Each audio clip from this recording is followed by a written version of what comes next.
জুলাই অভ্যুত্থানে প্রাণহানি ১৪০০, আহত ১২,০০০। জাতিসংঘের স্বাধীন খসড়া তদন্ত প্রতিবেদন, র্যাব ও এনটিএমসি বিলুপ্তির সুপারিশ। ট্রাইব্যুনালে বিচার হবে স্বাধীন ও নিরপেক্ষ। আইন উপদেষ্টার বক্তব্যে আদালতের অসন্তোষ। 2 পুলিশ কর্মকর্তার বিরুদ্ধে গ্রেপ্তারি পরোয়ানা। আইএমএ জাহিলিয়াত প্রতিষ্ঠা করেছিল আওয়ামী সরকার। অপরাধীদের বিচার নিশ্চিত হবে। প্রধান উপদেষ্টার আয়নাঘর পরিদর্শন। এই গত সরকার এই আইএমএ জাহিলিয়াতকে প্রতিষ্ঠিত করে গেছে সর্বক্ষেত্রে। এটা তার একটা নমুনা। যারা করেছে তাদের বিচার করতে হবে, তা না হলে আপনি নিষ্কৃতি পাবেন না এটার থেকে। এবং যমুনা রেল সেতু দিয়ে ট্রেন চলাচল শুরু। জায়গা প্রধানের উপস্থিতিতে 18 মার্চ আনুষ্ঠানিক উদ্বোধন। মূল সেতুতে আর চলবে না ট্রেন। দেখছিলেন দেশ জনপদ সংবাদ শিরোনাম, এবারে বিস্তারিত। আর আপনাদের সাথে আছি চৈতি সরওয়ার। মানবতার মা থেকে মানবাধিকার লঙ্ঘনকারী। হাসিনার বিরুদ্ধে গুরুতর মানবতা বিরোধী অপরাধের প্রমাণ পেয়েছে জাতিসংঘ। সংস্থাটির তথ্য অনুসন্ধান দলের প্রতিবেদনে এই তথ্য উঠে এসেছে। আন্দোলনকারীদের উপর নির্বিচারে মারণাস্ত্র ব্যবহারের নির্দেশ, আওয়ামী লীগ ও নিরাপত্তা বাহিনীর মাত্রাতিরিক্ত বল প্রয়োগ, চিকিৎসা পেতে বাধা দেওয়ার প্রমাণও মিলেছে। সেই সাথে র্যাব ও এনটিএমসিকে বিলুপ্তির সুপারিশ করে রাজনৈতিক দলের উপর নিষেধাজ্ঞা না দেওয়ার আহ্বান জানানো হয়েছে প্রতিবেদনে। জান্নাতুল মোহনার রিপোর্ট। শেখ হাসিনার নির্দেশে এবং আওয়ামী লীগ নেতৃবৃন্দের যোগসাজশে জুলাই আগস্টে নিরীহ আন্দোলনকারীদের উপর চলেছে বিচার বহির্ভূত হত্যা, নির্বিচারে গুলি, গ্রেপ্তার, নির্যাতন, চিকিৎসা নিতে বাধা দেওয়ার মতো মানবতা বিরোধী অপরাধ, যার প্রমাণ পেয়েছে জাতিসংঘ। বাংলাদেশের 2024 সালের 1 জুলাই থেকে 15 আগস্টের ঘটনা প্রবাহ বিশ্লেষণ করে জাতিসংঘের মানবাধিকার বিষয়ক হাই কমিশনারের তথ্যানুসন্ধান প্রতিবেদনে এ চিত্র উঠে এসেছে। যে শহরগুলোতে বেশি মাত্রায় বিক্ষোভ হয়েছিল সেসব স্থানে সরেজমিনে কাজ করে দলটি। নেওয়া হয় 230টির অধিক সাক্ষাৎকার। জানা যায় স্বয়ংক্রিয় ও আধা স্বয়ংক্রিয় অস্ত্রের বুলেটে নিহত হয়েছে 1400, এর মধ্যে শিশুই 118 জন।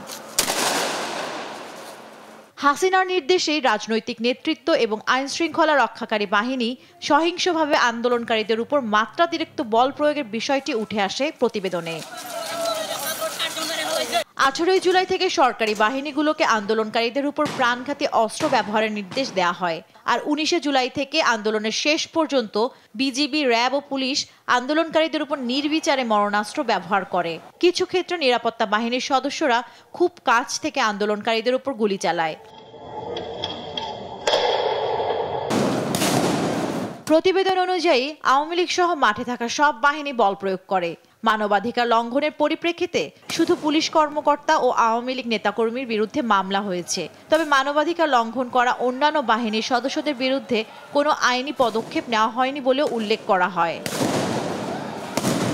প্রতিবেদনে মানবাধিকার সমুন্নত রাখতে র্যাব ও এনটিএমসির বিলুপ্তির সুপারিশের পাশাপাশি রাজনৈতিক দলকে নিষিদ্ধ করা থেকে বিরত থাকার আহ্বান জানানো হয়। তাদের পর্যবেক্ষণ বলছে, সরকার বদলে গেলেও থামেনি মানবাধিকার লঙ্ঘন।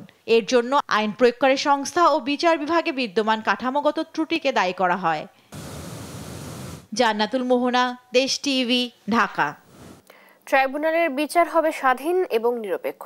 মামলার তদন্ত শেষ হওয়ার আগেই রায় নিয়ে আইন উপদেষ্টার আগাম মন্তব্যে অসন্তোষ প্রকাশ করেছেন ট্রাইব্যুনাল চেয়ারম্যান বিচারপতি গোলাম মর্তুজা মজুমদার। দুপুরে ট্রাইব্যুনালে গুমের ঘটনায় দায়ের করা মামলার শুনানিতে এই বিষয়ে উষ্মা প্রকাশ করেন তিনি। এর আগে সকালে সাবেক সেনা কর্মকর্তা জিয়াউল আহসানকে হাজির করা হয়। শুনানি শেষে গুমের ঘটনায় জিয়াউল আহসানকে গ্রেপ্তার দেখানো হয়। সেই সাথে আগামী 20 এপ্রিল মামলার তদন্ত প্রতিবেদন দাখিলের নির্দেশ দেন আদালত। এছাড়া রাজধানীতে রামপুরায় জুলাই আগস্ট গণহত্যার ঘটনায় 2 পুলিশ কর্মকর্তার বিরুদ্ধে গ্রেপ্তারি পরোয়ানা জারি করেছেন ট্রাইব্যুনাল। এই প্রসঙ্গে আজকে মাননীয় ট্রাইব্যুনাল এই বক্তব্য ব্যবহারের ব্যাপারে আমরা বলতেই হয় যে একটু অসন্তোষ প্রকাশ করেছেন। বলেছেন ট্রাইব্যুনাল একটি স্বাধীন সংস্থা, ট্রাইব্যুনালের বিচার ব্যবস্থা এবং ট্রাইব্যুনালের কোনো কার্যক্রম নিয়ে কারো কোনো মন্তব্য ট্রাইব্যুনাল পছন্দ করেন না। ট্রাইব্যুনালের বিচার হবে স্বাধীন, নিরপেক্ষ এবং স্বচ্ছ। সব ক্ষেত্রে আইয়ামে জাহিলিয়াত প্রতিষ্ঠা করেছিল আওয়ামী লীগ সরকার, এমন মন্তব্য করেছেন প্রধান উপদেষ্টা ডক্টর মোহাম্মদ ইউনূস। বুধবার রাজধানীর 3টি আয়নাঘর পরিদর্শন শেষে এমন মন্তব্য করেন তিনি। বলেন, যারা এ ধরনের অপরাধে জড়িত তাদের বিচার নিশ্চিত করা হবে। সকালে ডক্টর ইউনূস দেশি বিদেশি গণমাধ্যম কর্মী ও ভুক্তভোগীদের নিয়ে আয়নাঘর পরিদর্শন করেন। এ সময় আয়নাঘরের বিভিন্ন সেল ঘুরে দেখেন তারা। এর আগে গেল 6 ফেব্রুয়ারি উপদেষ্টা পরিষদের বৈঠকে প্রধান উপদেষ্টার আয়নাঘর পরিদর্শনের সিদ্ধান্ত হয় বলে জানিয়েছিল প্রধান উপদেষ্টার প্রেস উইং। 19 জানুয়ারি তারা জানায়, গুম সংক্রান্ত তদন্ত কমিশন প্রধান উপদেষ্টার সাথে বৈঠক করেছে। বৈঠকে প্রধান উপদেষ্টাকে গুমের ঘটনায় তদন্তের অগ্রগতি সম্পর্কে জানানো হয়। আর তখন বন্দীদের সেখানে রাখা হতো, তা জয়েন্ট ইন্টারোগেশন সেল বা আয়নাঘর নামে পরিচিত। কমিশনের সদস্যদের আহ্বানেই সেসব স্থাপনা পরিদর্শন করেন প্রধান উপদেষ্টা। আইয়ামে জাহেলিয়াত বলে একটা কথা আছে। এই গত সরকার এই আইএমএ জাহেলিয়াতকে প্রতিষ্ঠিত করে গেছে সর্বক্ষেত্রে। এটা তার একটা নমুনা। যারা করেছে তাদের বিচার করতে হবে, তা না হলে আপনি নিষ্কৃতি পাবেন না এটার থেকে। এই যে কাজগুলো করে গেল তারা, তা না হলে আমরা আবার মুক্তভাবে বলবো কি করে যে আমরা এই দেশের মানুষ, আমরা পরিষ্কার। যারা করেছে তাদের জন্য আমরা কেন মুক্ত হতে যাব? অপারেশন ডেভিল হান্টের তৃতীয় দিনে 607 জনকে গ্রেপ্তার করেছে যৌথ বাহিনী। এছাড়া অন্যান্য মামলায় 1168 জনকে গ্রেপ্তার করা হয়। মঙ্গলবার সন্ধ্যায় পুলিশ সদর দপ্তর থেকে এ তথ্য জানানো হয়। অপারেশন ডেভিল হান্টে এ পর্যন্ত 2টি বিদেশি পিস্তল, একটি এলজি, একটি 1 শুটার গান, একটি পাইপ গান, 2 রাউন্ড গুলি, 5টি কার্তুজ, 6টি চাপাতি, 6টি দা, 13টি চাকু, 2টি কুড়াল সহ নানা অস্ত্র উদ্ধার করা হয়েছে। গেল শনিবার শুরু হয় অপারেশন ডেভিল হান্ট। এই বিশেষ অভিযানে মঙ্গলবার বিকেল পর্যন্ত 2258 জনকে গ্রেপ্তার করা হয়েছে।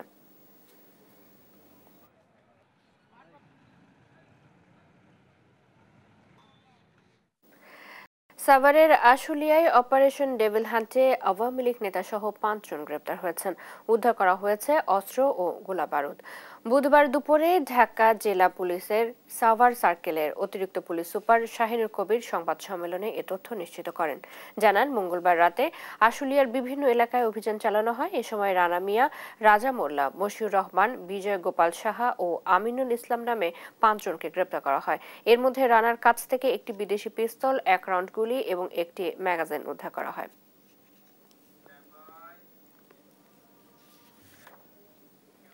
অপারেশন ডেভিল হান্টে আশানুরূপ অস্ত্র উদ্ধার হয়নি জানিয়ে স্বরাষ্ট্র উপদেষ্টা জাহাঙ্গীর আলম চৌধুরী বলেছেন, সামনে অস্ত্র উদ্ধারে আরও জোর দেওয়া হবে।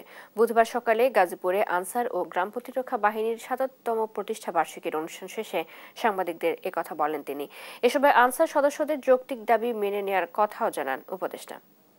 দেশ গড়ার কাজে আনসারের কিন্তু সবচেয়ে বড় ধরনের ভূমিকা ছিল এবং আছে।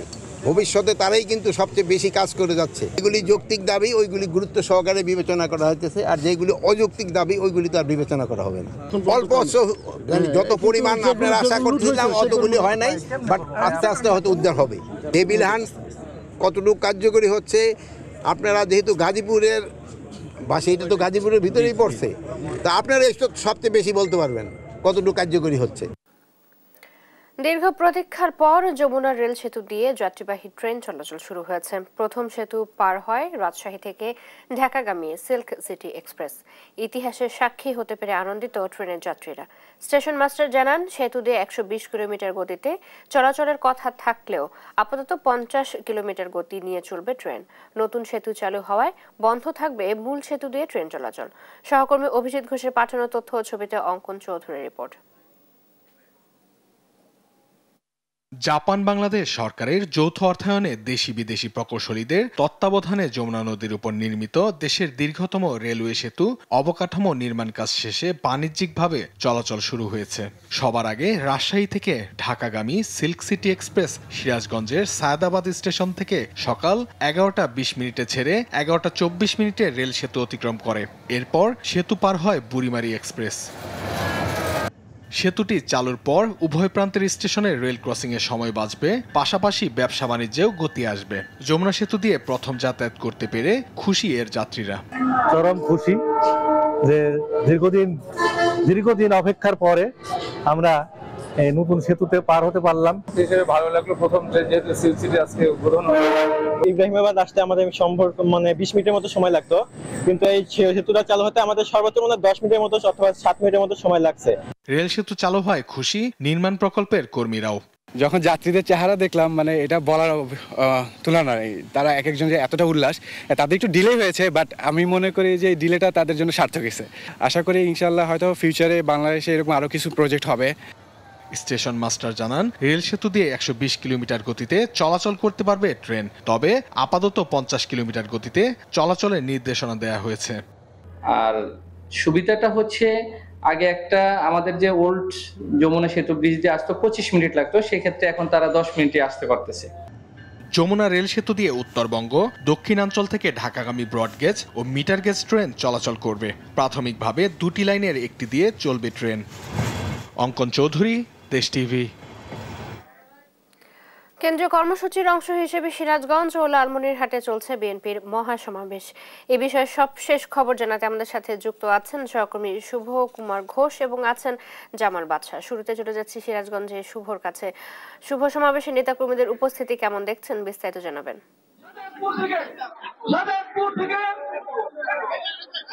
জয়তি, বিএনপির কেন্দ্রীয় কমিটির কর্মসূচির যে অংশ হিসেবে কিন্তু সিরাজগঞ্জে বিএনপির সমাবেশ চলছে এবং এখানে কিন্তু প্রধান অতিথি হিসেবে ইতিমধ্যে উপস্থিত হয়েছেন বিএনপির কেন্দ্রীয় নির্বাহী স্থায়ী কমিটির সদস্য নজরুল ইসলাম খান।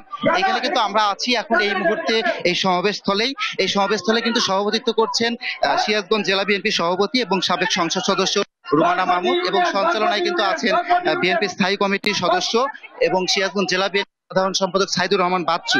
ইতিমধ্যে কিন্তু এই সমাবেশস্থলে কিন্তু 4,000 মানুষ দিয়ে একটা জনসমুদ্র পরিণত হয়েছে এবং দীর্ঘদিন পরে এই সমাবেশকে কেন্দ্র করে কিন্তু বিএনপি নেতাকর্মীদের মধ্যে একটা আলাদা উদ্দীপনা সৃষ্টি হয়েছে। আমরা যা দেখতে পাচ্ছি এখানে আসলে যে সেই ধরেন দুপুর পর থেকেই হাজার নেতাকর্মীরা মিছিল নিয়ে স্লোগান দিয়ে কিন্তু এই সমাবেশস্থলে উপস্থিত হচ্ছিলেন। আমরা দেখতে পাচ্ছি যে এইখানে কিন্তু সব নেতাকর্মীরা ইতিমধ্যে উপস্থিত হয়েছেন। তারা কিন্তু এছাড়াও কিন্তু এইখানে মূলত প্রধান বক্তা হিসেবে কিন্তু বক্তব্য দিবেন বিএনপির যে রাজশাহী বিভাগের দায়িত্বপ্রাপ্ত কেন্দ্রীয় বিএনপির সহ সাংগঠনিক সম্পাদক আমিনুল ইসলাম খান আলিম। তিনি সহ কিন্তু প্রত্যেকটা নেতাকর্মী এখানে মঞ্চে ইতিমধ্যে উপস্থিত হয়েছেন। আমরা এই সার্বিক বিষয় নিয়ে যে এই বিএনপির কিন্তু মূলত আজকের এই প্রোগ্রামটা হলো যে নিত্য পণ্যের যে মূল্য বৃদ্ধি আছে সেটা সহনীয় পর্যায়ে রাখা, এর পাশাপাশি যে নির্বাচনের যে রোড ম্যাপ, তারা কিন্তু দ্রুত একটা নির্বাচনের রোড ম্যাপ ঘোষণার দাবি সহ আইন শৃঙ্খলা পরিস্থিতি আরো উন্নীতকরণের যে বিভিন্ন দাবি, সেই দাবি নিয়ে কিন্তু তারা সারা বাংলাদেশে এই জনসমাবেশ করে যাচ্ছেন। আজকের প্রেক্ষিতে কিন্তু সিরাজগঞ্জে এই জনসমাবেশ চলছে। আমরা একটু কথা বলবো বিএনপি জেলা বিএনপির যে মিডিয়া সেল আছেন সেই মিডিয়া সেলের সদস্য সচিব এম দুলাল উদ্দিন আহমেদের সঙ্গে, যে এই সমাবেশটা মূলত কি কেন্দ্র করে এবং কি অবস্থা দেখছেন স্বাভাবিকভাবে। ধন্যবাদ আপনাকে। আপনারা দেখছেন যে আজকে সিরাজগঞ্জে যে বিএনপি আয়োজিত জনসভা অনুষ্ঠিত হচ্ছে, এই জনসভারই কেন্দ্রীয় কর্মসূচির অংশ হিসাবে আজকের এই জনসভা। আপনারা আমরা সকলেই অবগত আছি, দীর্ঘ 17 বছর বাংলাদেশের মানুষ গণতান্ত্রিক অবস্থানের উত্তরণ থেকে তারা বঞ্চিত ছিল। তারা তাদের ভোট অধিকার তারা এখন ফিরিয়ে পেয়েছে ছাত্র জনতার আন্দোলন সংগ্রামের মাধ্যমে। কিন্তু আজকে আমাদের ছাত্র এবং জনতার যে দাবির ফলশ্রুতিতে আজকে যে সরকারের পদত্যাগ ঘটেছে, সেই ধারাবাহিকতার অংশ হিসাবে। ধন্যবাদ। উনি কিন্তু যেমনটা বলছিলেন, হ্যাঁ আমরা এই ছিল আমাদের কাছ থেকে সিরাজগঞ্জের সর্বশেষ। আমাদের সঙ্গে যুক্ত আছেন সহকর্মী জামাল। আমরা যাচ্ছি। জামাল, আপনি জানাবেন যে লালমনিরহাটের সর্বশেষ কি অবস্থা আছে এটা নিয়ে।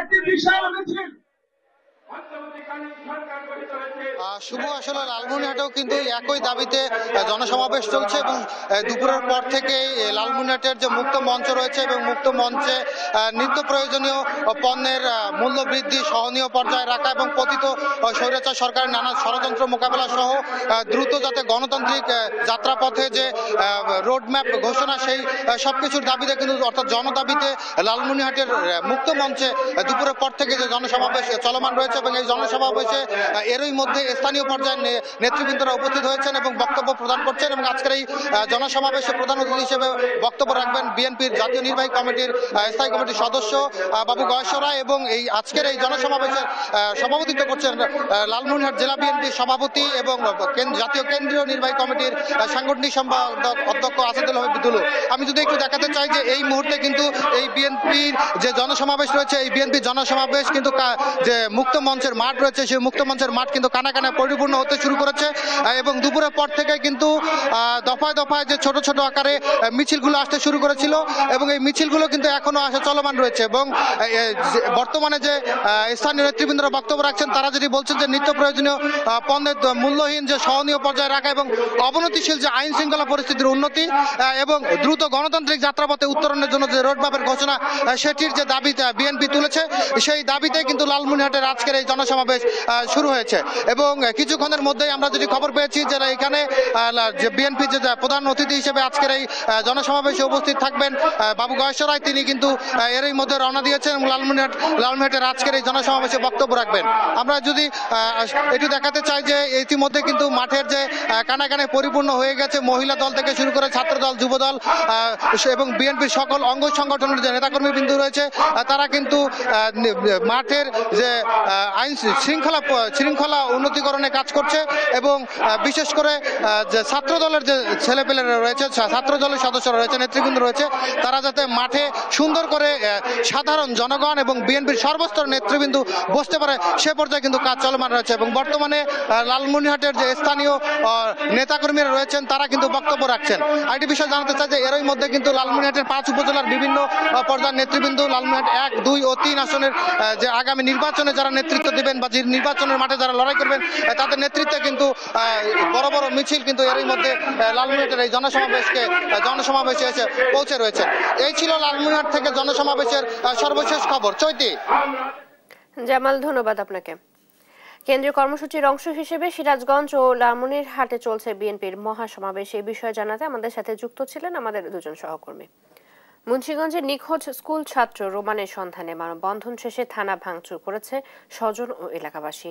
জানা যায় বুধবার বেলা 11:30টার দিকে রোমানের সন্ধানের দাবিতে সিরাজদি খান থানার সামনে মানববন্ধন ও বিক্ষোভ করে এবং নিখোঁজের স্বজন ও স্থানীয়রা। পরে সেখান থেকে থানায় হামলা চালানো হয়। এ সময় পুলিশের 4টি গাড়ি সহ বিভিন্ন কক্ষের সরঞ্জাম ও সহকারী পুলিশ সুপারের জানালা ভাঙচুর করে বিক্ষুব্ধরা। মুন্সিগঞ্জ সহকারী পুলিশ সুপার ইমরান খান জানান, বিক্ষুব্ধদের নিবৃত্ত করার চেষ্টা করলে 3 দিনের আলটিমেটাম দিয়ে থানা প্রাঙ্গণ ত্যাগ করে তারা। এর আগে গেল 21 জানুয়ারি বাড়ি থেকে ব্যাটারি চালিত অটোরিকশা নিয়ে বের হয়ে নিখোঁজ হয় 9ম শ্রেণীর ছাত্র রোমান।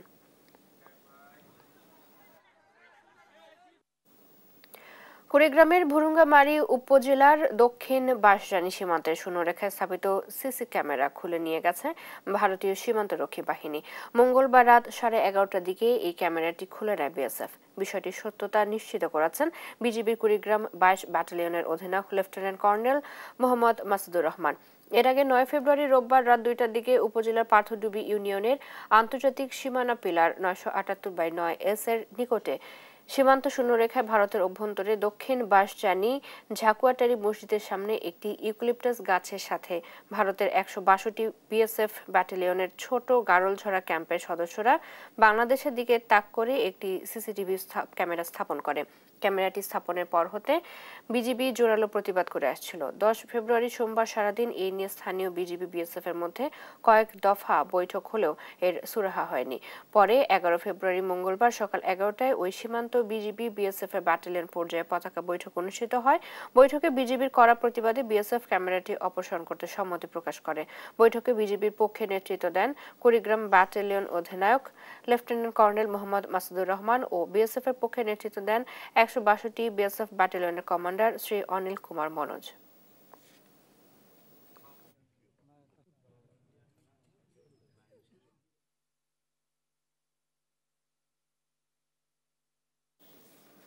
রমজানকে সামনে রেখে চট্টগ্রামে নিত্য প্রয়োজনীয় দ্রব্যের মূল্য সহনীয় রাখতে সচেতনতা অভিযান পরিচালনা করেছে ভোক্তা অধিকার সংরক্ষণ অধিদপ্তর।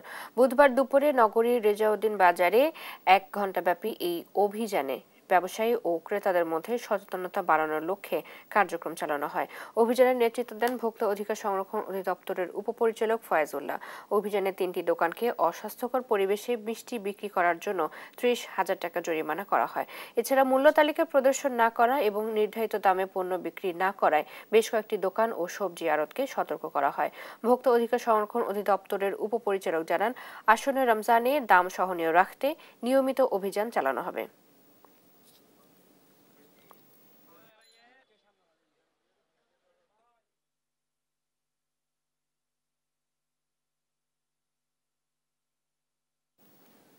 এই ছিল এখনকার দেশ জনপদ সংবাদ। ধন্যবাদ সবাইকে।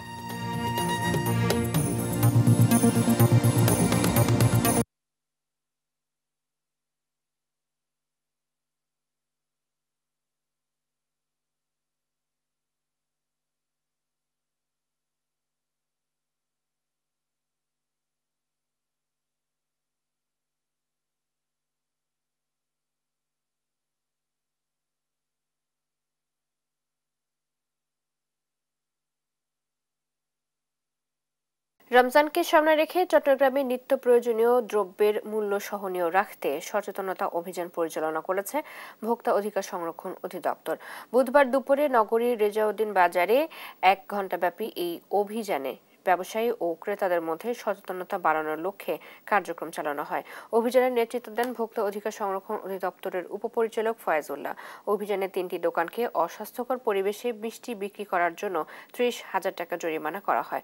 এছাড়া মূল্য তালিকা প্রদর্শন না করা এবং নির্ধারিত দামে পণ্য বিক্রি না করায় বেশ কয়েকটি দোকান ও সবজি আড়তকে সতর্ক করা হয়। ভোক্তা অধিকার সংরক্ষণ অধিদপ্তরের উপপরিচালক জানান, আসন্ন রমজানে দাম সহনীয় রাখতে নিয়মিত অভিযান চালানো হবে।